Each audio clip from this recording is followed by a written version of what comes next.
Ethan rifled through the cluttered drawer in the corner of his mother's room, his small hands searching for his soccer cleats. The drawer creaked slightly, and as he pulled it open, a glint of silver caught his eye. Curious, he reached in and retrieved a necklace, a delicate chain with a pendant engraved with the initials N.W. He held it up, studying the intricate etching. His brow furrowed. Why would Mom keep this hidden? He murmured to himself, rolling the pendant between his fingers. Ethan didn't recall seeing his mom wear anything this elegant. His curiosity burned brighter as he tucked the necklace into his pocket. Later that evening, Clara moved around the tiny kitchen, humming softly. Ethan sat at the table, the necklace now clutched tightly in his palm. He stared at his mother, noticing for the first time how tired she looked. Her shoulders were slightly hunched, and there was a distant look in her eyes. Something inside him stirred, an unease he couldn't shake. "Mom," he began hesitantly, "who's Nathaniel?" Clara froze mid-step, the plate she was holding trembling slightly. She turned to him, her expression a mix of surprise and guardedness. "Where did you hear that name?" "I heard you on the phone last week," Ethan replied, his voice steady. He held up the necklace, watching her face pale. "And then I found this. It has his initials. Who is he?" Clara snatched the necklace from his hand with more force than she intended, her lips pressing into a thin line. "It's nothing," she said sharply. "Just something from a long time ago." Ethan wasn't satisfied. "Mom, why do you keep it? And why do you look so sad when you do?" "That's enough, Ethan." Clara's voice cracked as she stuffed the necklace into her pocket. She quickly turned her back to him, busying herself at the sink. But Ethan saw her hand tremble. That night, as Ethan lay in bed, he couldn't stop thinking about the necklace, the initials, his mom's reaction. There was more to this story, he was certain of it. The next morning, while walking to school, Ethan's path took him past a towering glass office building. He stopped short, his gaze fixing on a man stepping out of a sleek black car. The man adjusted his tie and walked briskly toward the building. There was something about him, his polished demeanor, the way he carried himself, that seemed oddly familiar. Ethan's heart pounded as he fumbled to pull the necklace from his pocket. He glanced at the initials, then back at the man. Could it be? There was only one way to find out. "Hey, sir!" Ethan's voice was clear, cutting through the bustle of the street. The man paused, turning toward him with a curious glance. "I found this necklace with your initials in my mom's drawer." The man's eyes flicked to the necklace, and for a moment, time seemed to freeze. His confident expression faltered, and something dark and unspoken passed over his face. He reached out as if to take the necklace, but stopped short. "Where did you get this?" he asked, his voice low and steady, though his hand trembled slightly. "It's my mom's," Ethan replied, his chest tightening. "She doesn't talk about it, or about you. But I know you're Nathaniel." Nathaniel Whitlow stared at the boy in front of him. His mind raced, fragments of a past he had tried to forget, rushing to the surface. His lips parted as if to say something, but he closed them again, taking a small step back. "I don't know what you're talking about, kid," he said finally, his voice clipped. He turned and began walking briskly toward the building. "Hey!" Ethan shouted after him, his voice rising. "Why does my mom cry when she looks at this necklace? What did you do to her?" Nathaniel paused, his back stiffening, but he didn't turn around. Without another word, he disappeared into the revolving doors, leaving Ethan standing alone on the sidewalk, his hands shaking with frustration and confusion. The familiar clang of the bakery's front bell rang out as Clara Harrow wiped her flour-covered hands on her apron. Business was steady today, a mix of locals picking up their daily bread and tourists drawn to the aroma of fresh pastries. Clara forced a polite smile at the customers, but inside she felt a growing unease. Ethan had been unusually quiet since yesterday, and she couldn't shake the tension from their conversation. By mid-afternoon, the rush had subsided, and Clara leaned against the counter, letting out a tired sigh. The image of Ethan holding the necklace flashed in her mind. She clenched her hands tightly. She had worked so hard to build a life for herself and Ethan, to bury the past where it belonged. But now, the walls she had built felt like they were starting to crack. "Clara!" A familiar voice called out, pulling her from her thoughts. Vivian Croft, her closest friend, stood in the doorway with a concerned look. Clara wiped her hands again and managed a weak smile. "Hey, Viv, you're early." Vivian approached the counter, her sharp eyes catching Clara's unease. "What's going on? You look like you haven't slept." Clara hesitated, then shook her head. "It's nothing, just long days." Vivian didn't buy it. "Clara, spill it. You've got that look on your face again, the one you get when something's eating at you." Clara hesitated, then leaned in closer, lowering her voice. "Ethan, he found something, an old necklace. He confronted Nathaniel." Vivian's eyes widened. "Nathaniel Whitlow? He saw him?" Clara nodded, her voice barely above a whisper. "He asked him about the necklace, and Nathaniel just walked away." Vivian crossed her arms, her expression hardening. "Clara, this is exactly what I warned you about. You should have told Ethan the truth. He's old enough to understand." "I couldn't," Clara snapped, her voice trembling. "What was I supposed to say? That his father abandoned us? That I wasn't strong enough to fight for him? That I let him go because I was afraid?" Vivian softened, placing a hand on Clara's shoulder. "Clara, you didn't let him go. He made that choice. Don't carry all the blame yourself." Clara shook her head, her voice breaking. "I just wanted to protect Ethan. He doesn't need to know about the lies, the bribes, about how Nathaniel's father tried to make me disappear. It's better this way." Vivian's eyes narrowed. "But he's already questioning everything. If you don't tell him, Clara, he'll find out on his own. And when he does, it'll hurt even more." Clara opened her mouth to respond, but stopped as the door to the bakery swung open. Ethan stood there, his face set with a mixture of anger and determination. "I heard you," he said, his voice steady but edged with emotion. "You're lying to me, Mom. You've been lying this whole time." Clara froze, her heart pounding. "Ethan, I didn't want you to get hurt. But I am hurt." Ethan's voice cracked, his fists clenching at his sides. "I saw him, Mom. I saw the way he looked at the necklace. He knows something. And you do, too. Why won't you just tell me the truth?"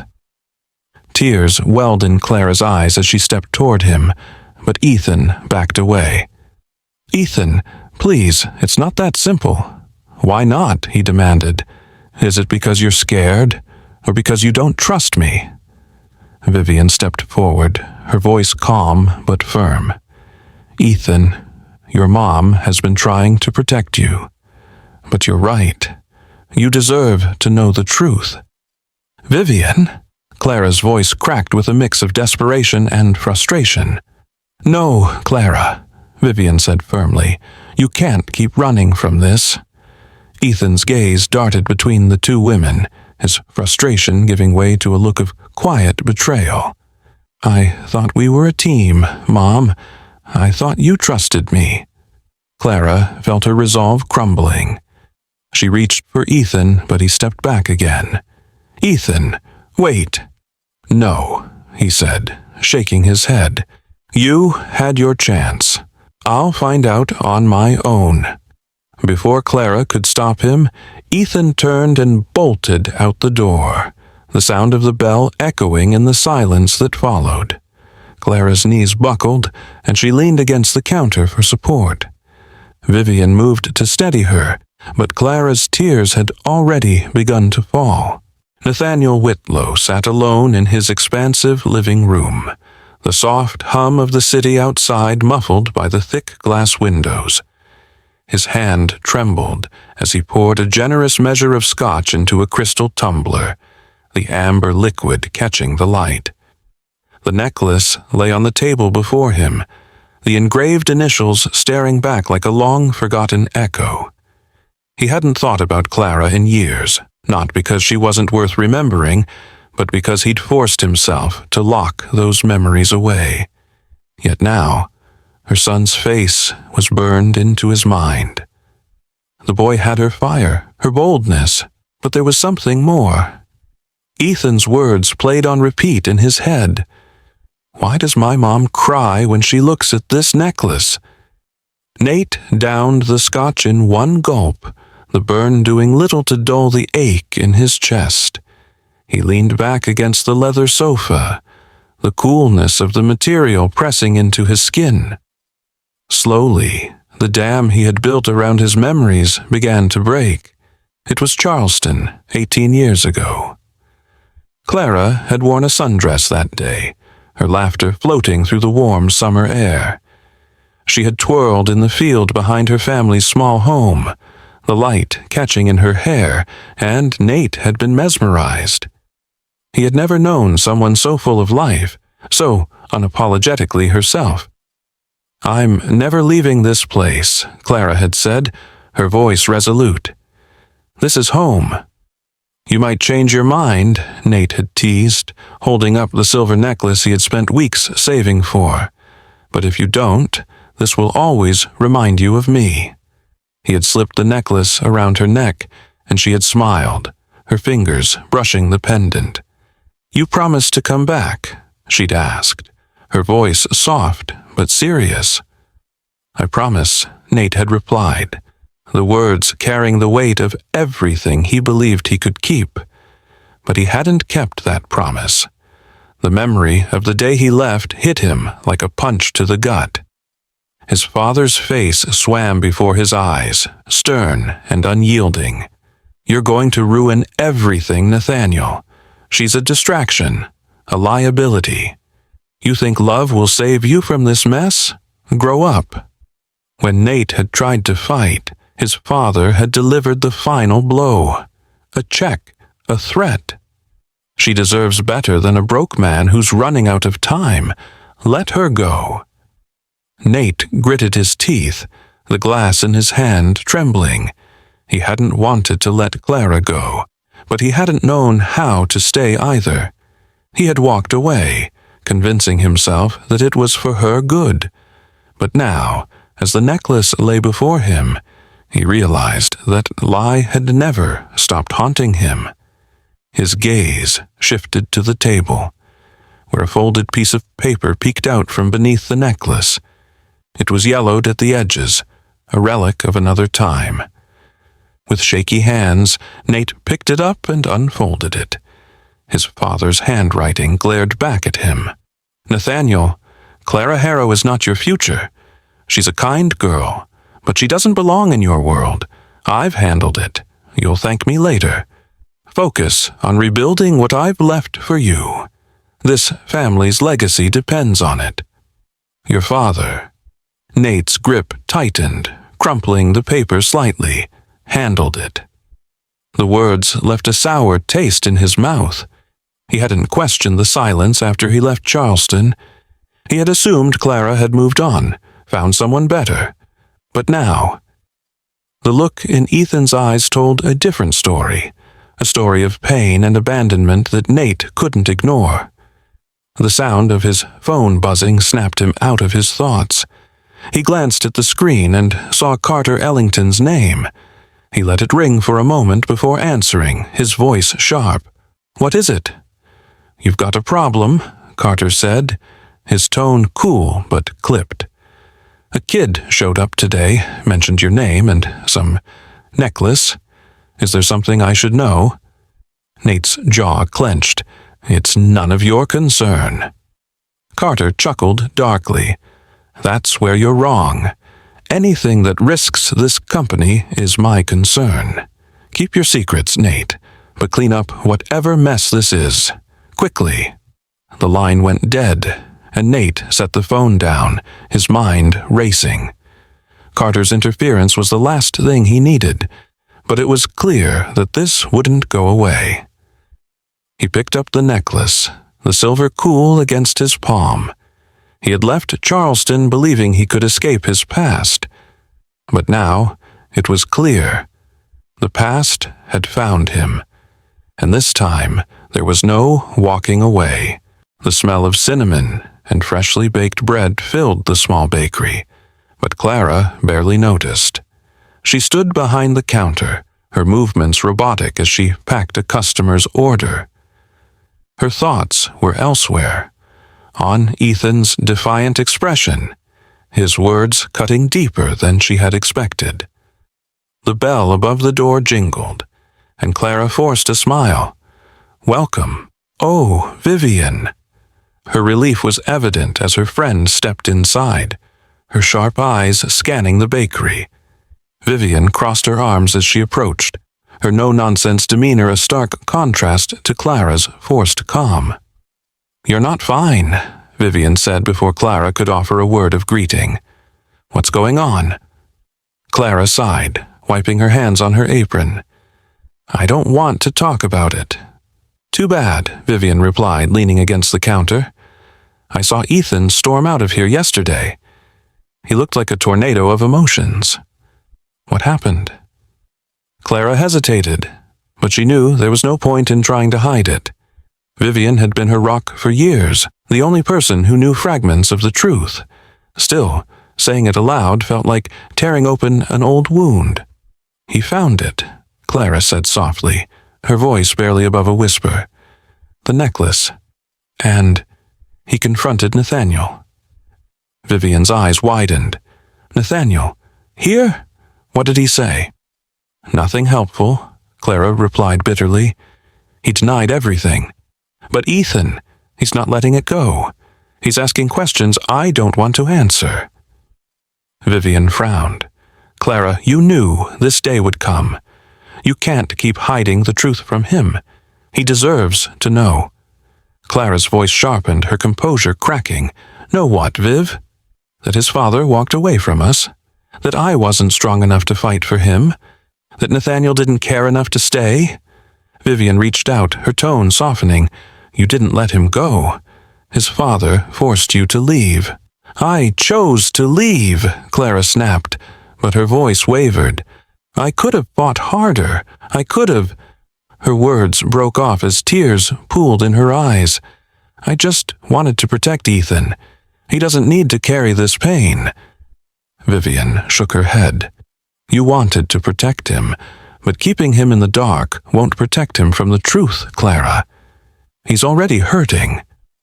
The words struck Clara like a blow. She sank onto a stool behind the counter, her hands trembling. "I don't know how to tell him," she admitted, her voice barely audible. "How do I tell him that his father never knew he existed? That Nathaniel didn't even have the chance to stay because I walked away before he could?" Vivian knelt beside her, gripping her hands tightly. "You don't have to do it alone, but Clara, if you don't tell Ethan, he'll find out on his own, and when he does, it'll hurt even more." Clara shook her head, her tears spilling over. "He's so angry, Viv. He's angry at me. And Nathaniel, he doesn't want anything to do with us." "Are you sure about that?" Vivian pressed. "Or is that just what you've been telling yourself to make it easier to stay away?" The bell above the door jingled again, and both women turned to see Ethan standing in the doorway. His face was flushed, his chest heaving, as if he had run all the way there.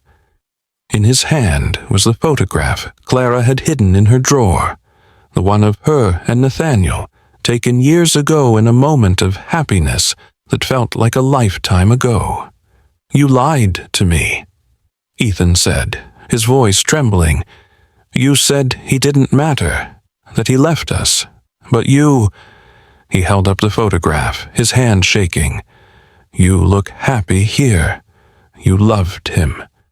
"Ethan," Clara began, but her voice faltered. She stood slowly, her hands reaching toward him. "It's not that simple.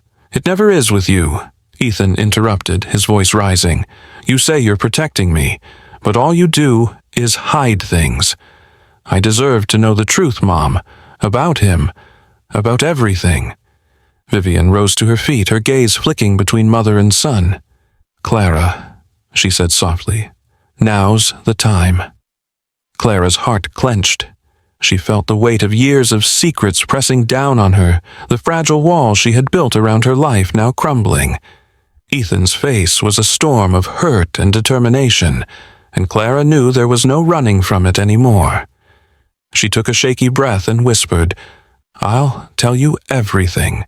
The bell above the bakery door rang sharply, echoing in the quiet, mid-morning lull.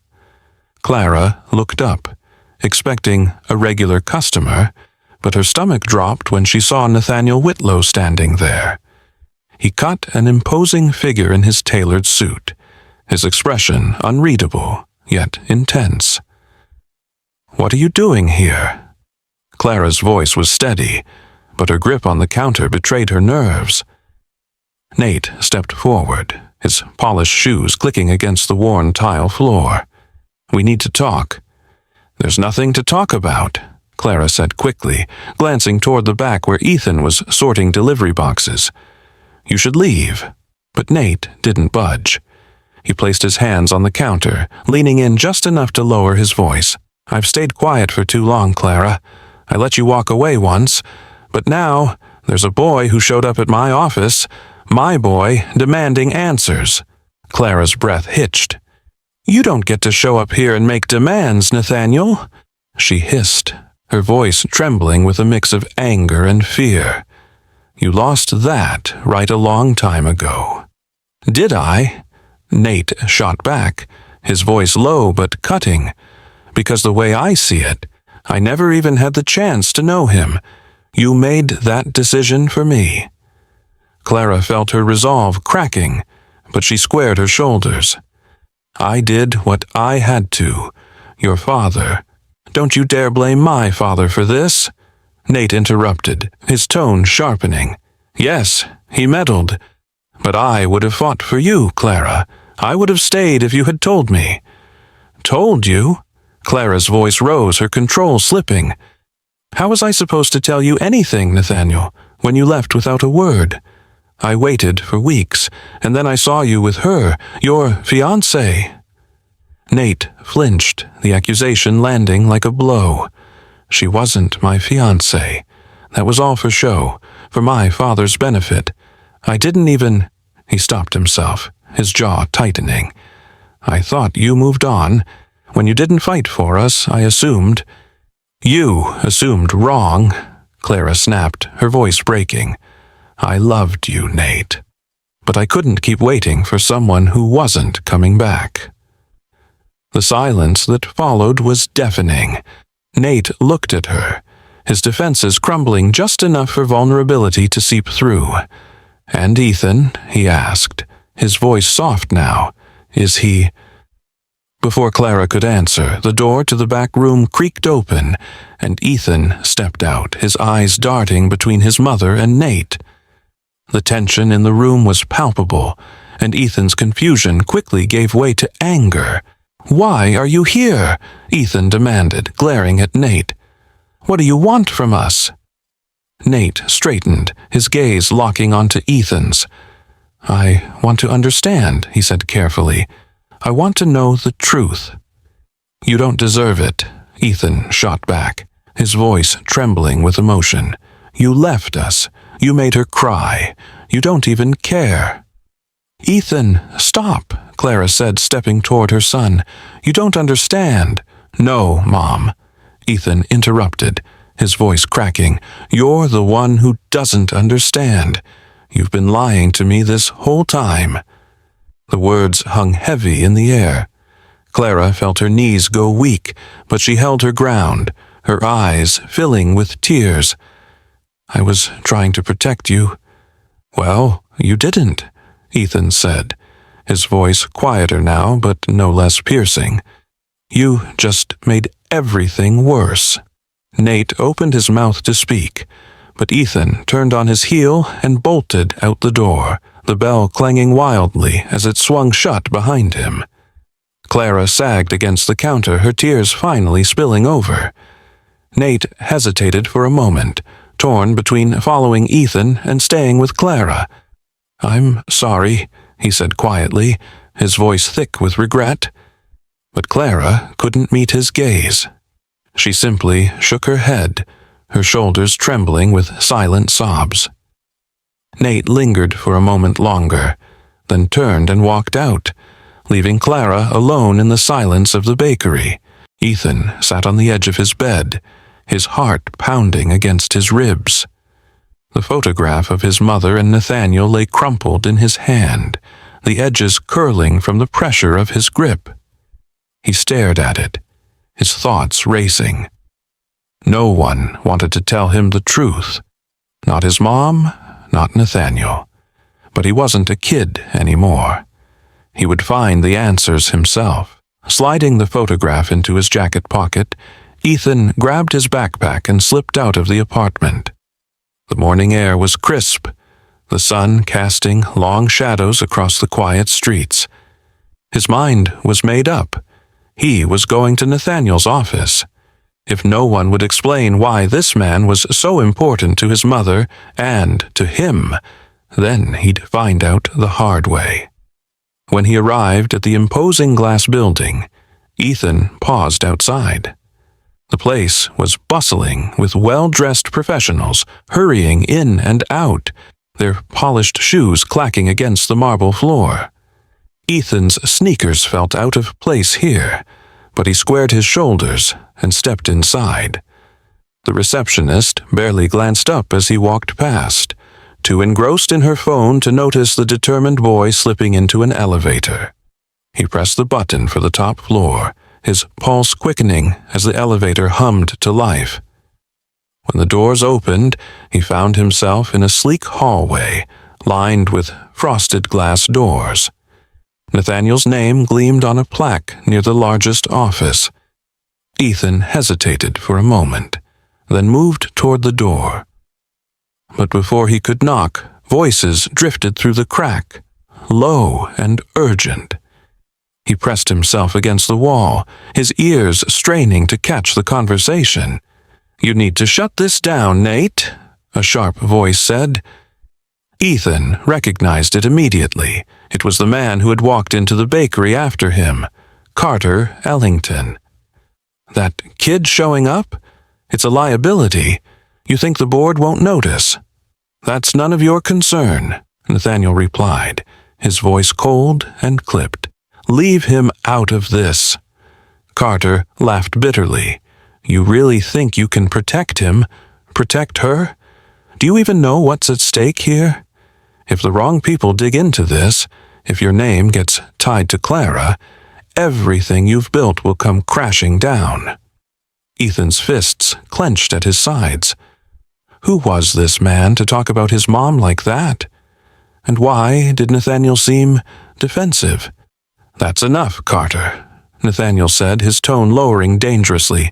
"Stay out of my personal life." "It stopped being personal the moment he walked into your office," Carter shot back. "You think the press won't eat this up? The Golden Boy CEO with a secret love child? Do you have any idea what that would do to our investors?" Ethan's breath caught. Love child. Was Carter talking about him?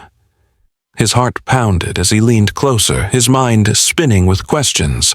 "I won't let you drag them into this," Nathaniel said firmly. "If you so much as breathe a word about Clara or Ethan—" "Spare me the hero act," Carter interrupted. "This isn't about protecting them. This is about your guilt. You think you can rewrite the past by playing savior now. You're as delusional as ever." Ethan couldn't listen anymore. His head was buzzing, his chest tight with a mix of anger and confusion. He turned and hurried back toward the elevator, his movements frantic. He needed to get out of there, to think.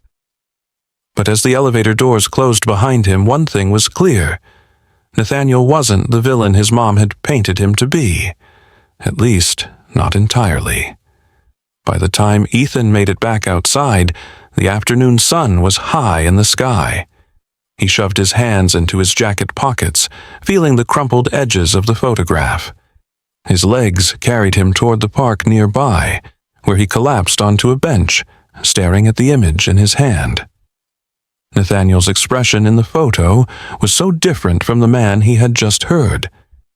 In the picture, his eyes were soft, filled with warmth as he looked at Clara.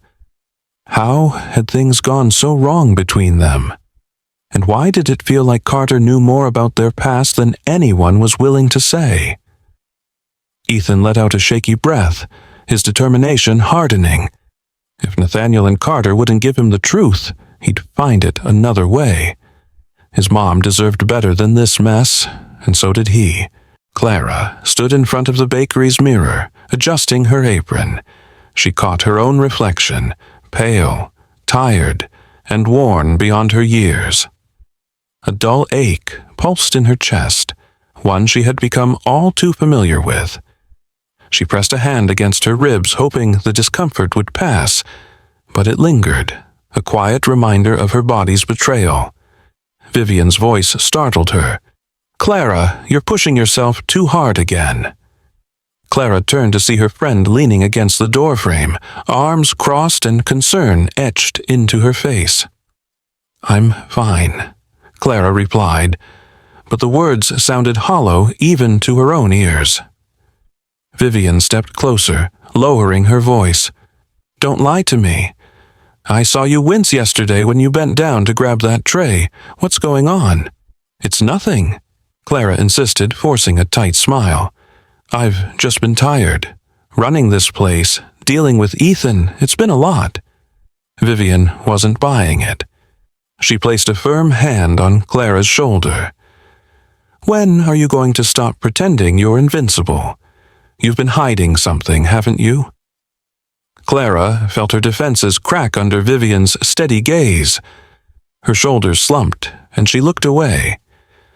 "I went to the doctor a few weeks ago," she admitted, her voice barely above a whisper.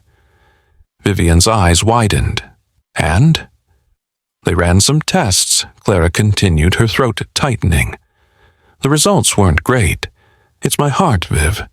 Stress. Years of pushing myself too hard. They said if I don't slow down, it's going to get worse." Vivian's grip on Clara's shoulder tightened. "Why didn't you tell me sooner? Or Ethan?" "I didn't want him to worry," Clara said, her voice cracking. "He's already dealing with so much. First the necklace, then Nathaniel showing up. He doesn't need to carry this too." "Clara," Vivian said, her tone softening, "he's stronger than you think. And you can't do this alone." Clara shook her head, tears pooling in her eyes. "I can't let him see me like this, Viv. He's already angry with me for keeping the truth about Nathaniel from him. If he finds out about this, he'll never forgive me." Vivian sighed, pulling Clara into a hug. "You need to stop carrying the weight of the world on your shoulders. Let someone help you. Me, Ethan, even Nathaniel." Clara pulled back, her expression hardening. "Nathaniel doesn't care. He made his choice a long time ago." "Did he?" Vivian asked, raising an eyebrow. "Because from what Ethan said, it doesn't sound like Nathaniel is as indifferent as you think." Before Clara could respond, the door to the bakery swung open and Ethan burst in, his face flushed with anger and determination. "Mom," he said, his voice sharp, "we need to talk now." Clara stiffened, her chest tightening, not just from the confrontation but from the ever-present ache she couldn't shake. "Ethan, I'm working. Can this wait?" "No," Ethan snapped. He stepped closer, his fists clenched at his sides. I went to his office. I heard him talking to some guy, Carter. They were talking about you, about me. What's going on, Mom? Clara's blood ran cold. You went to Nathaniel's office? I had to, Ethan shouted.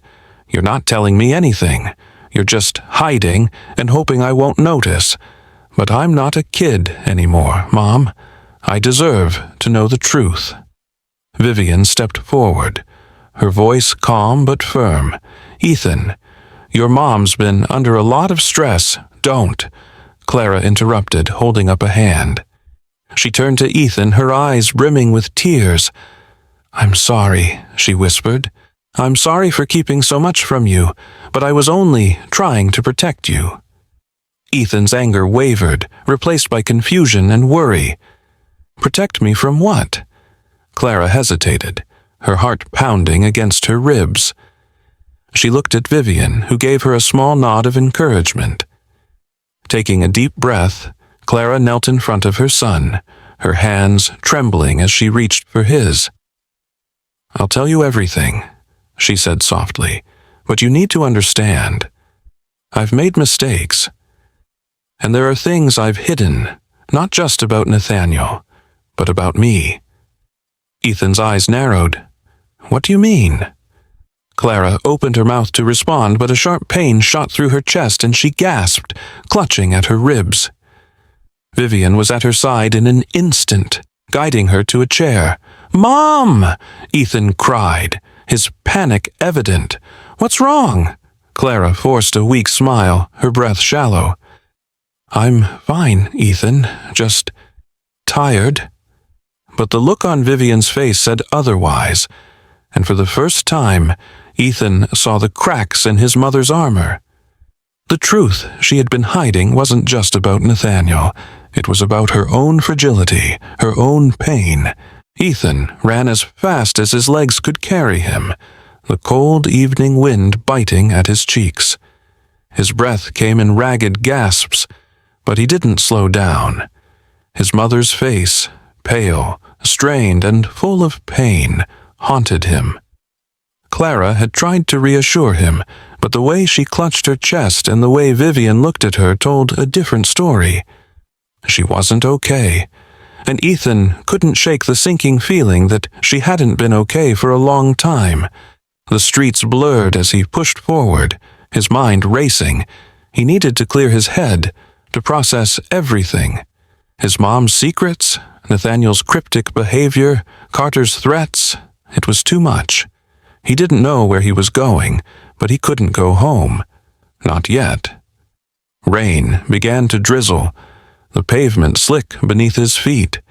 He slowed his pace, finally stopping under the dim light of a street lamp. He leaned forward, hands on his knees trying to catch his breath. His backpack, still slung over his shoulder, felt heavier than ever. Ethan's thoughts were a tangled mess. He thought of the photograph he had found in his mom's drawer, the smiles on Clara and Nathaniel's faces so different from the tension that now surrounded them.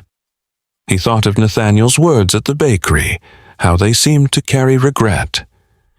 And then there was Carter, whose venomous tone hinted at something much darker. Why was everyone hiding so much?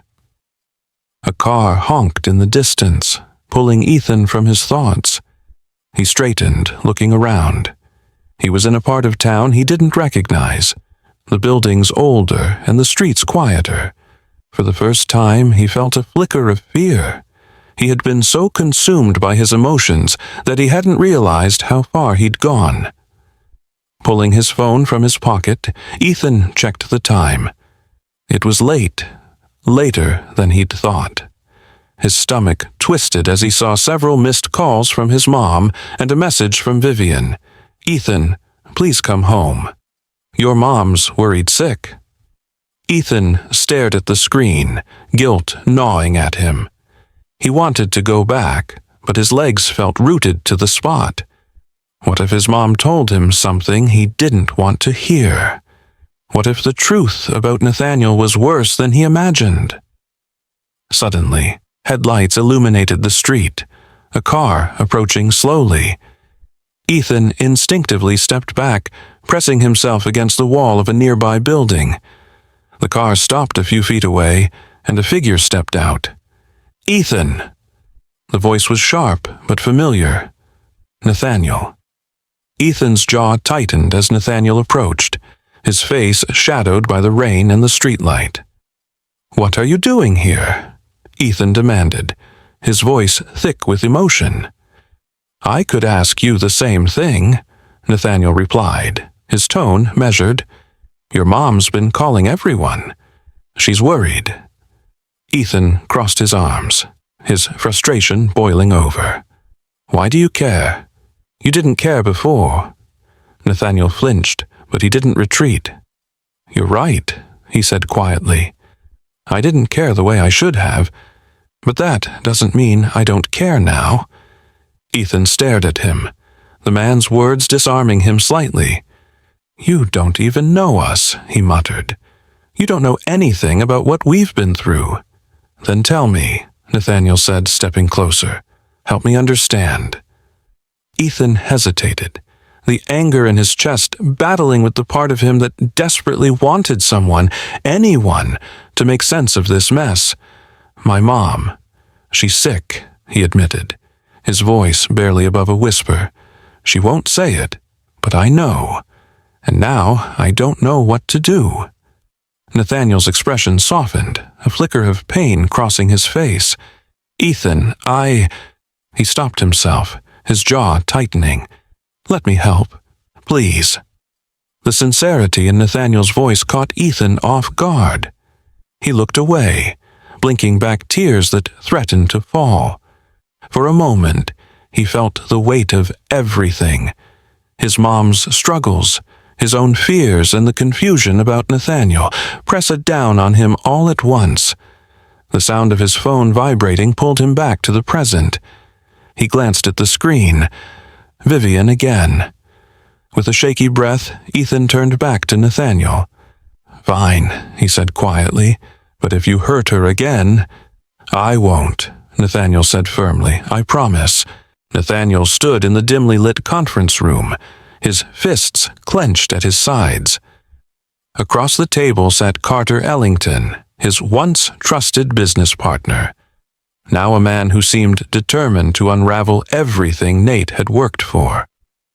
The tension in the room was palpable, heavy, like the storm clouds brewing outside the floor-to-ceiling windows. "You've been busy," Nate began, his voice steady, but carrying an undercurrent of anger. He slid a folder across the table. "Care to explain this?" Carter leaned back in his chair, a smirk tugging at the corners of his mouth.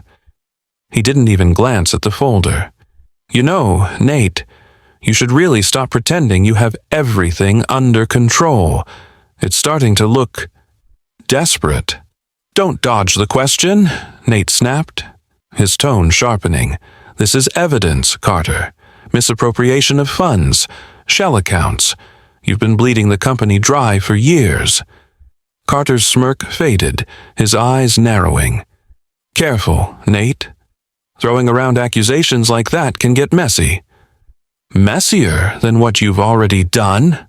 Nate fired back, his voice rising. He leaned over the table, glaring at Carter. "You thought I wouldn't find out, that I'd just sit back while you jeopardized everything I've built." Carter let out a low chuckle, but it was devoid of humor. "Everything you've built. Let's not rewrite history, Nate. This company was built on your father's name and reputation, not yours. And let's not forget how he forced you to cut ties with Clara and—" He stopped, a sly grin forming. "Well, let's just say you've got skeletons in your closet too." Nathaniel's jaw tightened. "Don't bring Clara into this." "Oh, but she's already in it," Carter said smoothly. "Or have you forgotten the board members asking about the boy who showed up at your office? The whispers about your hidden family? You think they'll let you sweep this under the rug?" Nate's chest tightened, but he forced himself to stay composed. "You're desperate, Carter. Using my personal life to cover your own mess. That's low, even for you." Carter shrugged, unbothered by the insult. "The board won't care about my finances when they're too busy tearing you apart. You're the golden boy, Nate. The prodigal son. If they find out about Clara, about Ethan—" "That's enough," Nate interrupted, his voice cold as ice. "You don't get to weaponize them against me." Carter's grin faltered, and for the first time Nate saw the flicker of fear in his eyes. "You've got nothing," Carter said, but the bravado was fading. Nate opened the folder, pulling out a stack of documents. He spread them across the table, each page damning. "Nothing? Then what do you call this? Bank transfers, fake invoices, transactions routed through subsidiaries. This is more than enough to bury you, Carter." Carter's face darkened, the smirk vanishing completely. "You wouldn't." "Oh, I would," Nate said, his tone deadly serious. "You crossed the line when you tried to use my family against me. Now, you're going to resign quietly, hand over every cent you've stolen, and disappear. Or I take this to the authorities, and you spend the next 20 years explaining your business strategies to a judge." The room fell silent, the only sound the faint hum of the city below. Carter's shoulders sagged slightly, the fight draining out of him. "Fine," he said at last, his voice low, "but don't think this is over." "For you, it is," Nate replied firmly. "Get out of my sight." Carter stood, his movements stiff, and strode toward the door. As he reached for the handle, he paused, glancing back over his shoulder. "You think you've won, Nate? You think getting rid of me will fix everything? Clara and Ethan, they're not just going to forgive you. And when this all falls apart, don't say I didn't warn you." The door slammed shut behind him, leaving Nate alone in the oppressive quiet of the conference room. He sank into a chair, running a hand through his hair. Carter was gone, but the damage had already been done. The board would have questions. The press would catch wind of the rumors eventually. And Clara, how would she react when she found out just how deeply his past mistakes had affected her life? Nate stared at the stack of documents on the table, his resolve hardening. He wasn't going to let Carter's words haunt him. He had a chance, however slim, to set things right. And this time, he wouldn't walk away. The dim light of the evening cast long shadows across Clara's modest living room as Vivian carefully placed the old shoebox on the coffee table. Its edges were worn, the cardboard softened by years of use. Clara hesitated, her breath shallow as she stared at the box. It had been buried at the back of her closet, untouched for years. Until now. "Are you sure about this?" Vivian asked softly, her hand resting gently on Clara's shoulder. Clara nodded, though her fingers trembled as she reached for the lid. "If I'm going to tell Ethan everything, he needs to know the whole story. And so does Nathaniel." Vivian didn't press further. She simply sat beside Clara, watching as her friend lifted the lid and revealed a collection of memories, photographs, handwritten notes, and a single envelope, yellowed and sealed yet unopened. Clara's breath caught as her fingers brushed the envelope. She picked it up carefully, her hands shaking. The words on the front were written in her handwriting, the ink slightly faded, to Nathaniel. Vivian leaned closer, her curiosity evident. "Is that what I think it is?" Clara nodded, tears welling in her eyes. "I wrote this after Ethan was born. I wanted to tell Nate everything. About Ethan, about what his father did to us. But I couldn't." "Why not?" Vivian asked gently. Clara swallowed hard, her voice breaking. "I was scared. I thought he'd hate me. Or worse, that he wouldn't care. so I never sent it." Vivian placed a reassuring hand on Clara's arm. "Maybe it's time you did." Before Clara could respond, the front door swung open, and Ethan walked in, his face a mixture of exhaustion and determination. He stopped short when he saw the box on the table, his eyes narrowing. "What's that?" he asked, his voice guarded. Clara met his gaze, guilt and resolve warring within her. "It's part of the story I owe you," she said softly. "Come sit with me." Ethan hesitated, then walked over, dropping his backpack onto the floor. He sat across from his mother, his gaze flicking between her and the envelope in her hand. "What's in there?" Clara handed it to him, her hands trembling. "A letter I wrote to Nathaniel, a letter I never sent."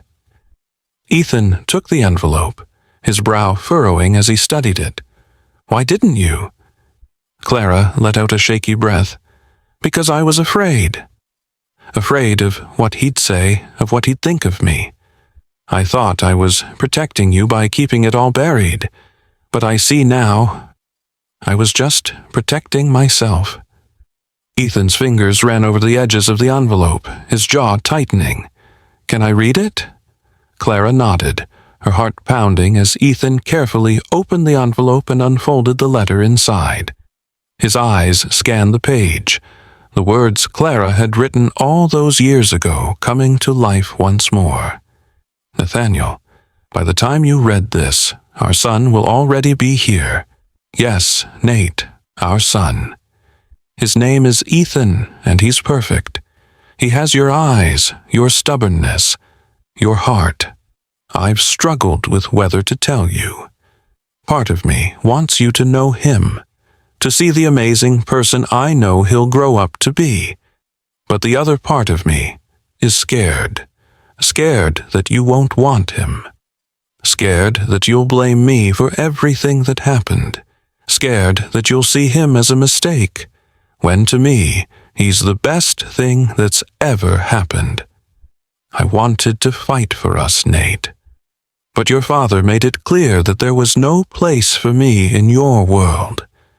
I didn't have the strength to stay, and for that, I'm sorry. I hope you can forgive me one day." Clara Ethan finished reading, his hands shaking slightly as he set the letter down. His throat tightened as he looked at his mother. "Why didn't you tell me sooner?" Tears spilled down Clara's cheeks as she reached for his hands. "Because I didn't want you to feel like you were something he didn't want. You were never a mistake, Ethan. You're my greatest blessing." Ethan's vision blurred with tears as he pulled Clara into a tight hug, her sobs muffled against his shoulder. In that moment, he realized the weight of her pain, the sacrifices she had made, and the love she had carried for him, even in her silence. Clara lay in the hospital bed, the sterile scent of antiseptic filling the room. The steady beeping of the heart monitor was a reminder of the fragility of the moment. Ethan sat beside her, his hand wrapped tightly around hers. His expression was a mix of guilt, fear, and determination, the weight of the earlier conversation pressing heavily on his shoulders. Nathaniel entered quietly, his presence commanding yet subdued. He hesitated for a moment, his gaze falling on Clara's frail figure. Her eyes fluttered open, and for a brief second she looked surprised to see him.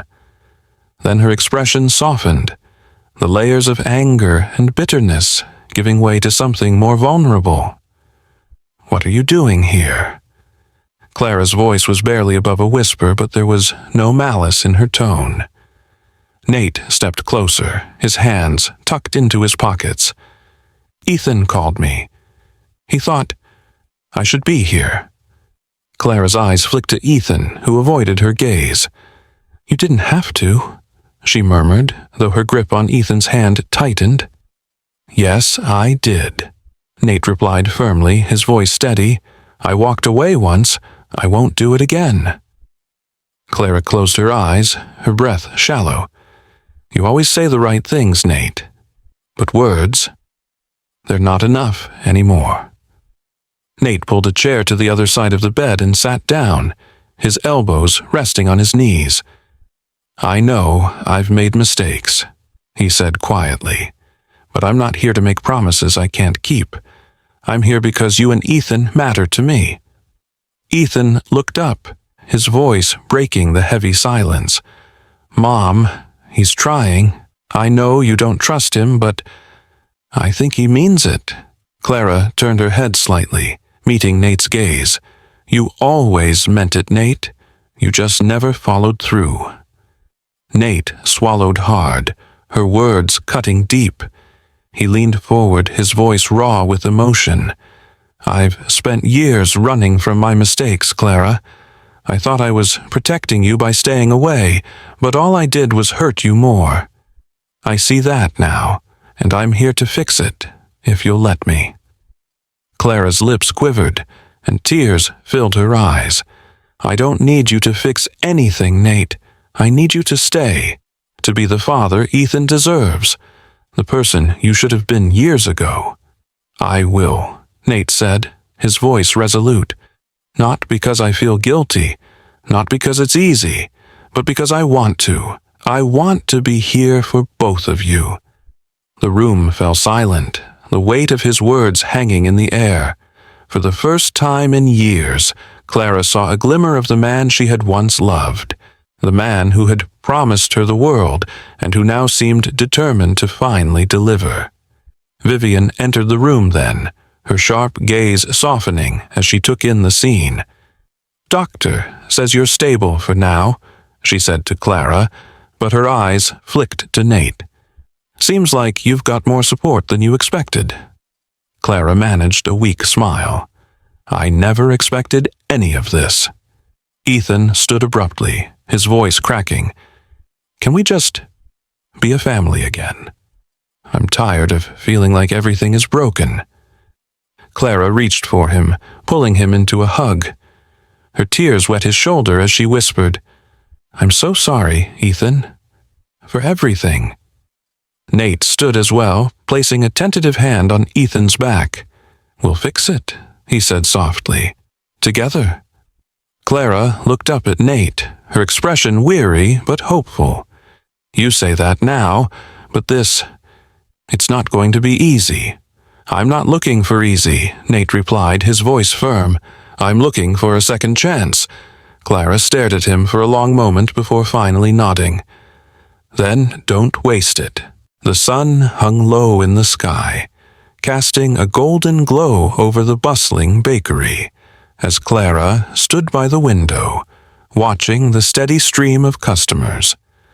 The hum of voices and the clatter of coffee cups filled the air, but Clara's focus was elsewhere.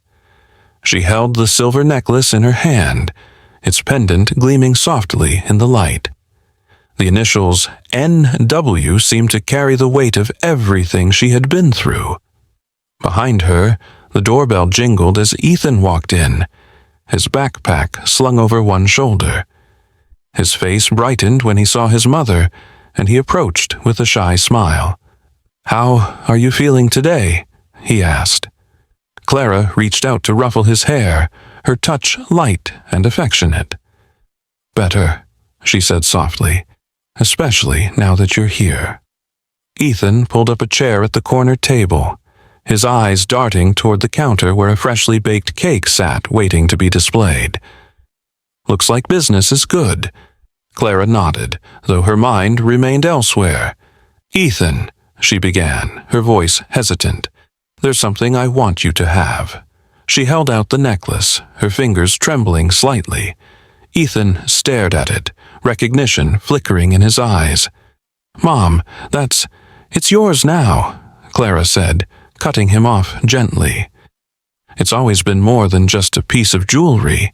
It's a promise, one I couldn't keep back then, but maybe you can give it a new meaning. Ethan hesitated, then reached out to take the necklace. He ran his thumb over the initials, his expression thoughtful. Does this mean you're ready to forgive him? Clara's chest tightened at the question, but she nodded slowly.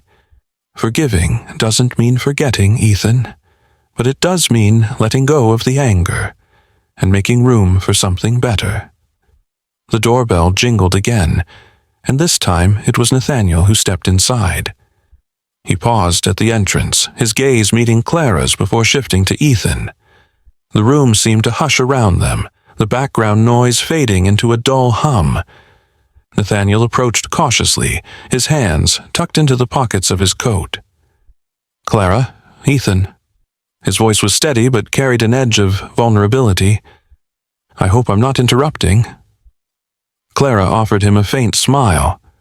"You're not." Ethan stood, holding the necklace tightly in his hand. He took a step toward Nathaniel, then another, before holding out the pendant. "This was supposed to mean something to you and Mom," he said, his voice firm but tinged with emotion. "Maybe it still can, but you have to prove it." Nathaniel stared at the necklace, his throat tightening. Slowly, he reached out and took it from Ethan, his fingers brushing against the boy's for a brief moment.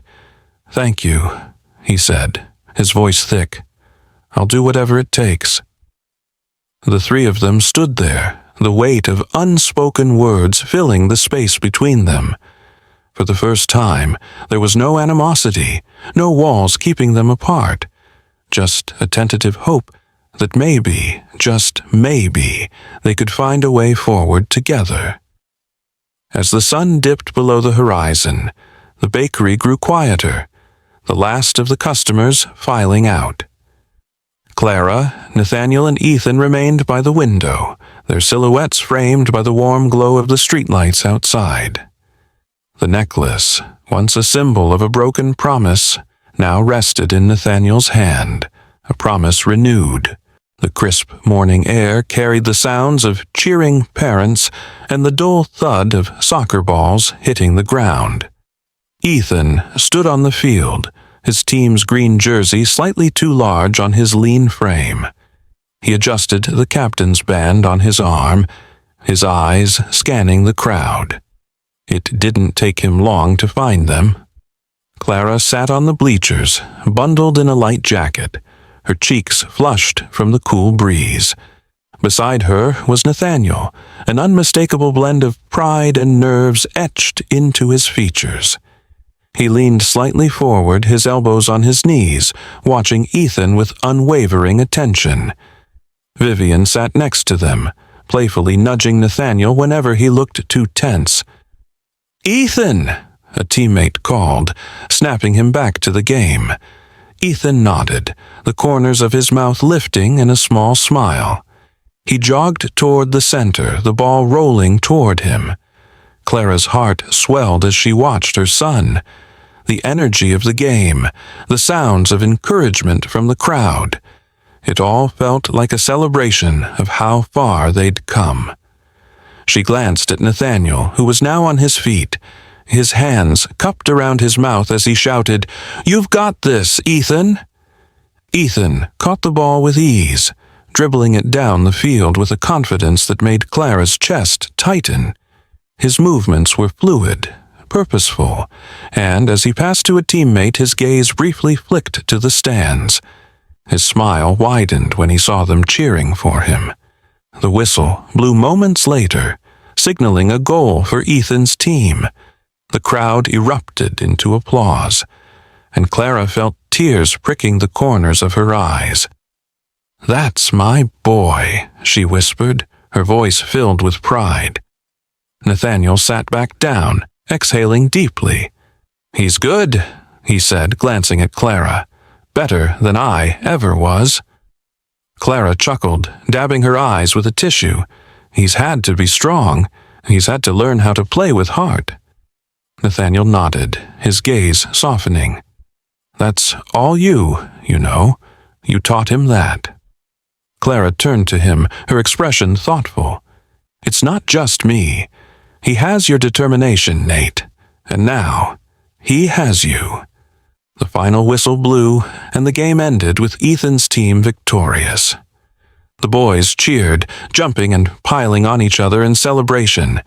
Ethan broke away from the group and jogged toward the stands, his face alight with joy. "Mom! Nate!" he called, waving. Clara and Nathaniel rose, meeting him at the edge of the field. Ethan threw his arms around Clara, hugging her tightly. "Did you see that?" he asked, his voice breathless with excitement. "I saw," Clara said, her voice thick with emotion. "You were amazing." Ethan turned to Nathaniel, a mixture of hope and pride in his eyes. "What about you? Did I make you proud?" Nathaniel knelt to Ethan's level, placing a hand on his shoulder. "Ethan, I've always been proud of you. Watching you today, I couldn't be more proud." Ethan's grin stretched wide, and he pulled Nathaniel into a hug. Nathaniel froze for a moment, unaccustomed to the gesture, but then he wrapped his arms around the boy, holding him tightly. Clara watched the scene, tears spilling down her cheeks. In that moment, the weight of years of pain and separation seemed to lift, replaced by a fragile but undeniable hope. They weren't perfect, and the road ahead wouldn't be easy. But for the first time, they were all standing on the same path, together. As the crowd began to disperse, Ethan looked up at Nathaniel. "Hey," he said, his tone playful. "You better be at my next game. No excuses." Nathaniel ruffled Ethan's hair, laughing. "I wouldn't miss it for the world." Clara joined them, slipping her arm around Ethan's shoulders. "Let's go celebrate. I think we all deserve it." The three of them walked off the field, their laughter mingling with the breeze. The silver necklace hung from Nathaniel's neck, gleaming softly in the sunlight, a symbol of the promises they had made and the new beginning they had chosen. What do you think of Nathaniel's decisions and Clara's resilience? Share your thoughts in the comments below. Rate this story from 0 to 10. What's your score? Don't forget to subscribe to the channel and turn on notifications to follow all our stories. Check out more heartwarming tales by clicking here on the end screen.